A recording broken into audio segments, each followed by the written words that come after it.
There hasn't been a time in Robert James' life that he doesn't remember being president. I was president of the sophomore class. I was president of the junior class. I was active in the Omega Psi Phi fraternity and became the bossless during my junior year. For the past 50 years, he's been at the helm of Carver State Bank, one of the oldest black-owned financial institutions in the country.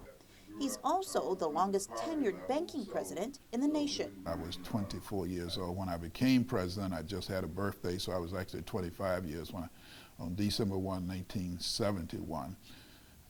50 years ago. I had no idea that I would stay in Savannah this long. Today, he sits at the same desk he's had for the past half-century. His office surrounded by pictures of family. This is her husband. This is Alfio. He's Italian. To say he started from modest beginnings would be an understatement.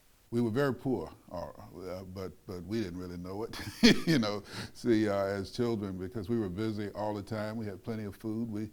I found out when I got to college that we grew up under the poverty level. Born and raised in Hattiesburg, Mississippi, James earned a scholarship to Atlanta's Morris Brown College, where he not only excelled academically, but he participated in several extracurricular activities. If you look at my 1967-68 yearbook from college, I'm on almost every organization picture because I even joined the French club. Did not speak much French. During his freshman and sophomore year, he even played in the marching band. And by his senior year, he joined the baseball team. 2 or 3 positions I played. I was a backup catcher. I played shortstop, and I played left field. But perhaps his most memorable college experience, he says, happened the first week of his freshman year when he met his future wife, a Spelman student, Shirley. We dated for 4 years in college and got married after college. Later, James became one of the first black students to enter Harvard's business school. I had majored in accounting and minored in business administration and had a minor in economics also.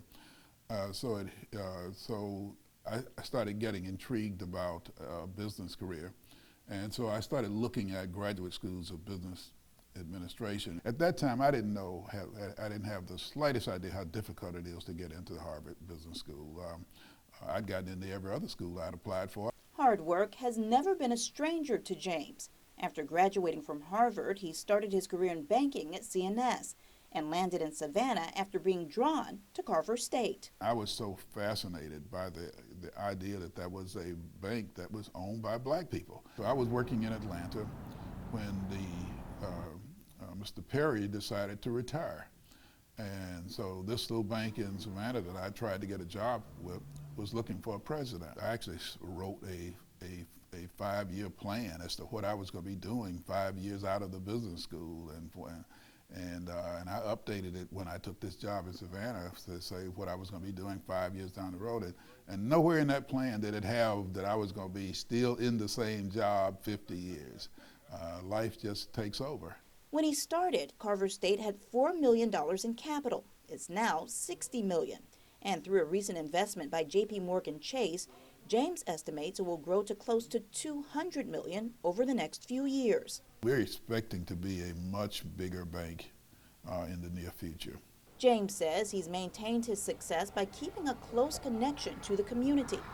In the 1970s, he ventured into the newspaper business when he bought the Savannah Tribune, the oldest black weekly publication in the country. He sat on several boards, headed numerous projects, and earned an abundance of accolades.